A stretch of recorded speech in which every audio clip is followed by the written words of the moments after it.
Ange Postecoglou was still searching for his first win in charge of Nottingham Forest when he took his side to Newcastle. Stephen Wyeth was at St James's Park. Very hard, and I think patience was key today. First half was sort of minimal goalmouth action, but I thought we were the better team. Certainly expressed ourselves a lot better, I think, in the second half and deservedly won the game. I've been practicing a lot in the week, and when I have seen the space, I thought, why not? So I get a shot, unbelievable goal, very happy, massive moment for myself as well. So yeah, have to keep going, but I'm very happy for today. Nottingham Forest think there might have been a foul. How did you interpret your challenge on Morgan Gibbs-White? It was never a foul, to be fair. Football is about contact, but I'm sure I touched the ball before. I touched the ball for Dunburn and after has the contact, but this is never foul, never. 7 games in the 26 days since you took over. It's been a roller coaster. You'd have known that was going to be a challenge, even bigger challenge than you anticipated? No, not really. I knew it was a big challenge walking in, and that's what it is. And there's nothing wrong with that. I mean, I don't get why people kind of think that this is something that is a burden in any way. I love a challenge. The alternative is that I wouldn't be sitting at home watching the game, and I don't want to do that. I want to be in the middle of it. So that's where I am, and the belief I had and the confidence I had going into the job hasn't wavered one bit. We haven't got the results in this period, but not through the lack of effort from the players or the lack of commitment to a different style of football. All those things are there. We just got to get the results now, and we've got 2 weeks to get that right. It was a challenge for Nottingham Forest, but they also came up against Nick Woltemade. Now, when a legend of the game like Karl-Heinz Rummenigge comes out and says that they found an idiot at Newcastle who was willing to pay £69 million for someone who hadn't shown consistently that he could deliver, it might be polite to listen. However, this season, and we saw there that he's now scored in 3 home games, he's along the likes of Alan Shearer and Les Ferdinand. When we see the number that he's putting and the performances that he's putting in this season, he might yet prove worth that money. I think he will. He's got a great mentality. He's calm, he's composed. I love his interviews. He's taken it all in his stride. He looks comfortable. I love his moustache. He's got style. I love his hair. Most importantly, from a footballing perspective, which we're going to see now, he's got such intelligence. He links the play beautifully. He seems to always make the right decisions when it's one touch, when to take it in and protect it. And what I like most about him, see here, he wants the ball in the box. Put it in for me. It didn't come this time, but he's always in between the 18-yard box. Lovely little touch, that awareness of players around him, which is great for Newcastle because they've got so much pace around him. And he's got strength. Today, I don't think he gave one ball away, which for a striker is incredible. And the more the game went on in the second half, when Newcastle were pushing, the better he got. He got himself in some good positions. He'll be disappointed here. I think he'll a bit lucky for that one to fall to him, and he lashed at it a little bit. But the strength here, I mean, he's up against the likes of Morata and Milenkovic, and they can't get through him. He's enjoying the battle. He's enjoying the fight, and then he's quick with his pass forward there to get the team on the front foot. And these little moments when the ball goes in, that awareness, that little touch, it just sets the team off for attacks. And it's a great example for young players that when you play as a striker, so not only keep your position, but make sure you have pride in keeping the ball and making sure your team can build up. This one, great little effort, outside of the foot, underside of the bar. He's probably thinking it's not my day. And then, of course, as the game goes on, he gets the penalty and takes responsibility. And what about that, Joe, for a penalty? I mean, absolutely. No keeper's getting that. I absolutely love it. I love it to stand there and look him in the eyes and say, what are you going to do, mate? And to just rip it into the top corner like that. Brilliant. Absolutely no clues given in the approach to that for him. No. Look, it was fantastic from Woltemade. His numbers against Nottingham Forest. Well, there's that fantastic. passing accuracy I was talking to you about, which is incredible for a front man. Big chances as well, 3. When you play well and you're reliable, but you're also a goal threat, that's all you want. There's nobody in Newcastle at the moment who's talking about Isak anymore, and that's credit to him. What about Nottingham Forest and their results under Ange Postecoglou so far? Because we can look at this game and we can look at the difference between the first half and the second half. And part of that, obviously, is Newcastle's improved performance in the second half. But all of Forest's numbers were down in the second half of that game, which led to an XG of 0.23 in the second 45 minutes. On its own at St James's Park, that might be all right. But when you take it in the context of results under Ange Postecoglou in the league, Forest fans might be justifiably getting a little bit nervous about what the future holds because there hasn't been a win yet. With your experience of playing under him at Celtic, Yeah. can you give them some reassurance? Well, I can. One thing I can say, it's going to be difficult coming in mid-season, but I don't feel sorry for him. Of course I don't, because he knew the job. He knows what he's doing. He's very much said that in his interview. But when he came in at Celtic, we were three wins from our first 6 games, and the pressure was mounting. There was a lot of pressure from outside. A lot of people probably wanted him out of Celtic at that point. And we had a moment away at Livingston. We lost 1-0, 95% away crowd in the stadium, and the pressure was on. But we got in that dressing room, we kind of looked at him thinking, are we going to change things? And he doubled down. He said, look, this is how I want us to play. It's going to be tough. We're going to go through rocky times. Trust in me. We did trust in him.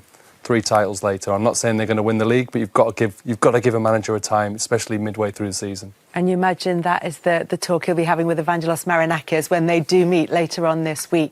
Yes, indeed. We'll come to these gentlemen's former club Newcastle's win in a moment, but 7 games in charge of Nottingham Forest for Ange Postecoglou in all competitions since succeeding Nudo, and yet to win any of them. So a defeat in the Premier League after that home defeat in the Europa League against Midtjylland this week as well. Now, of course, he's come in mid-season.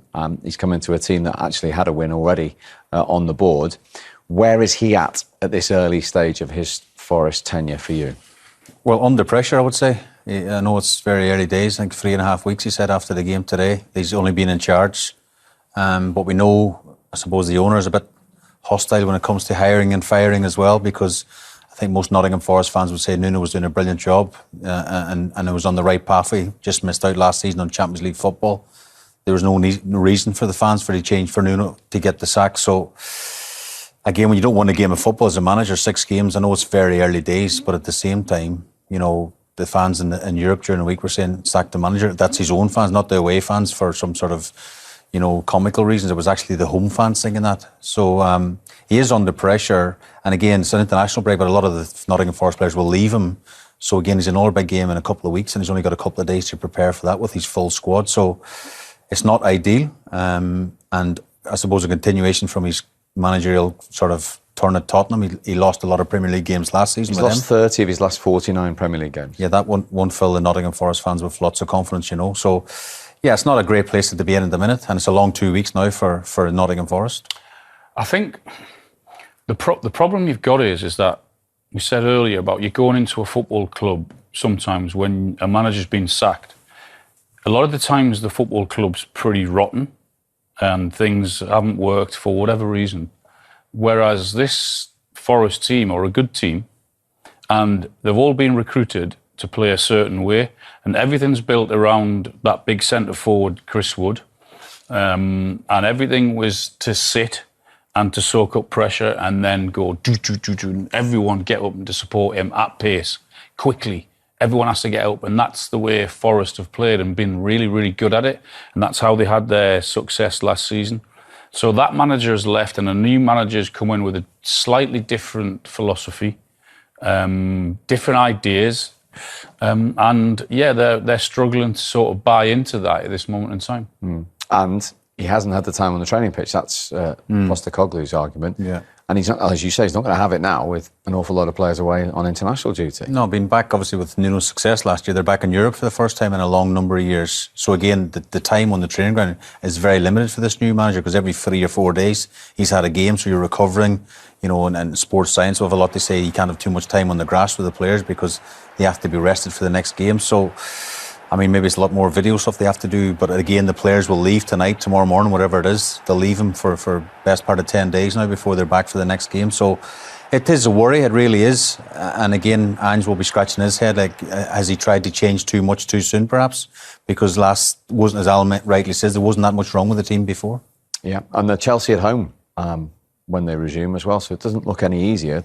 Chelsea at home, and there's a Bournemouth away after Bournemouth that. away, if he's looking for any light at the end of the tunnel. Yeah, just when things are not going for you, you're looking for a little bit of light, but there isn't. The games come thick and fast, and they're really, really tough games. And he has to turn it around really quickly. Otherwise, you know the rules when you go into football management, and you have to accept that he knows that the whole football world, the whole of the Premier League is looking at him, knowing if he doesn't get a result pretty soon, i.e. the next game or at least the one after, he might not have a job anyway. Yeah.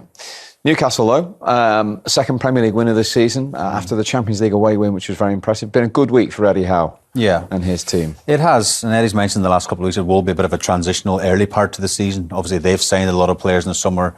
You know, Woltemade is probably the main signing as a striker. We've not seen Vissa yet because of injury. But again, he said we're trying to get to know him and he's trying to get to know us. So, again, it's been a brilliant week. You know, the best away Champions League win during the week. And now backing that up with a comfortable, I would say, in the end, comfortable 2-0 victory today, which is they go into international break the opposite of Nottingham Forest in good spirits and good mood and bring on the next game. Yeah, another goal for Nick Woltemade. He's joined an exclusive club containing only you and Sir Les Ferdinand of scoring in his first 3 Premier League games at St James's. How are Newcastle getting used to him and how are he getting used to Newcastle? Yeah, there's still work to be done, but I think he's made a really promising start in terms of his goals. But he's not a number 9. A number 9 would do that. A number 9 would, and a goal scorer would do that. That's what you have to do, would get into those movements. But what he can do, he can link up play, he can bring people into the game, and is very good at that, as we saw here. A couple of instances in the second half, which also tell you he's not a natural goal scorer because of his positioning that he takes up in the box. Again, a number 9 would go directly in there. He gets a little bit lucky because it deflects to him. Similar one here. I'm not sure, or it's the lack of movement. A ball should come in earlier. But he has scored goals. He did have the confidence to get up and take the penalty, and he sticks it away with such ease at the Gallagher end. He's been waiting for that. And he can be really, really pleased with the start that he's got. And I think he's only going to get better with the coaching from Eddie. I think what's certainly noticeable with Eddie and all his staff and the recruitment at Newcastle is the vast majority of players that have gone into Newcastle, Eddie improves them. He makes them better players. And I think with the understanding that he has, because of the age that he has, and also now with the confidence that getting off to a good start, because I don't care who or what you are, you're playing anywhere in the world, as a forward, you've got to go straight away, you've got to make an impact. Somehow, you've got to somehow find a goal, score a goal, because then the other people or the fans look at you and think, yeah, we've got something to work with here. And that's exactly what Newcastle have got. I think it's important to realise he's not a 9. He's a 9.5, maybe a 10. And he will bring different attributes to what a 9 does. Isak did. But once Vissa is fit, and hopefully that won't be too long, maybe after not this international break, but the one in November, then the manager will have really good options, because Vissa is a 9, and he will run in behind, and he will do what the wingers do at Newcastle, and he'll offer all sorts of different problems, and then the manager's then got options. They could have a new hero there. I mean, he scored 4 times already in his first 3 games at home as well. Yeah, and he scored in the midweek in the Champions League as well. Again, it's probably about Eddie Howe and his staff is reprogramming a little bit, because in the Bundesliga he's been sort of linking play up, dropping really, really deep and getting fast wingers, which Newcastle do have as well. But Al's right, when the ball goes wide and you're 6'6", I don't want you sort of putting the brakes on the edge of the box trying to receive a cutback. I want you in the middle of the 2 sticks. Get in the box and the lads will find you. And again, you know, as Alan rightly says, goals for a striker at a new club in a new country, because there's a bit of noise from Bayern Munich saying they overpaid for him. But at the minute, it looks a good bit of business. I think that's his natural game at the minute. We saw today, the ones I've highlighted, where his natural game is when the ball is out wide and it's about to come in, he likes to pull back. Whereas a goal scorer or a 9 would be breaking his neck to get on the 6-yard line or across that near post to get the little flick or the goal. But his natural game at the minute is not that. If he can add that as well as the qualities that he's got, then Newcastle could have something special on their hands. And they've got that defensive foundation. Nick Pope has got 5 Premier League clean sheets now. Only Liverpool and Arsenal have scored past them. Yeah, obviously he brought Ramsdale in the summer as well, I think, to add to the position, to add to the competition. But it feels like since Ramsdale's come in, Nick's really sort of upped his game. He's really performing at a high level. And of course, the defensive stability, we talk about having a settled back 4. I think they've got that in general. And of course, when you talk about Newcastle, you always talk about the midfield in front of the back 4 protecting as well. Those 3 midfielders for Newcastle are as good as any sort of midfield in the country. OK, so game, and we can hear from Bruno Guimaraes, scorer of that first goal, with Pien Mullenstein. We'll get onto your goal in just a moment, but just before it, there was a talking point, of course. Morgan Gibbs-White thought he was fouled. How did you see it, in your opinion? Never touched the ball first after football is about contact, but first I touched the ball, but no, never foul. Talk to us about the goal, because it was brilliantly well taken. Wow, I think it's unbelievable. I've been training a lot. They shoot outside of the box. I know it's something that I can add in my game. I think it was one important goal. When I have seen the space, the first thing in my mind was, why not? So I get my chance. I think it was a great finish. I have to see now the video, but in the pitch, I thought it was an unbelievable finish, and happy to score a goal today. Does it feel like the international break is coming at the wrong time, really, for Newcastle at the moment? I think so. Even more, 2 wins in a row, like I said, and now I have to stop a little bit. But yes, let's see. Let's go to myself going to South Korea and Japan with Brazil, 2 friendlies, a little bit far away. But yeah, I have to be happy to go there and play well and come back. We have Brighton and after a Champions League game, so we have to be in our best international as well.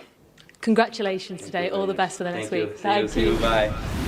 2 pros with us, by the way. One a current professional, one ex-professional. Both said no foul in the build-up to that goal. Elliot Anderson, though, gives away a penalty. Is it a question, Jamie, that he doesn't really know that Bruno's there and surprises him?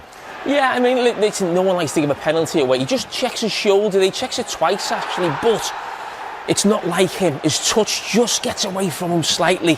He knows Bruno's coming. He knows what he's up against. He knows them better than anybody in the Nottingham Forest team. He was convinced. He was convinced it wasn't a penalty as well, wasn't he? We're all convinced in that situation. No one likes to say they give a penalty. He was speaking to the referee saying, as soon as you look at VAR, it'll be fine. It won't be a penalty. But what about he the got it confidence right here? But I absolutely love this fella. I mean, what a start he's made to his Premier League career.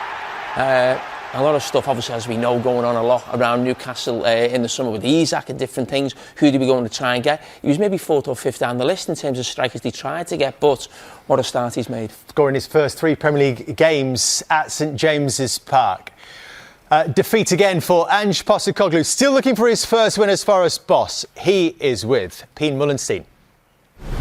Your motivation as a manager to turn this around, where's that at the moment? Where it always is.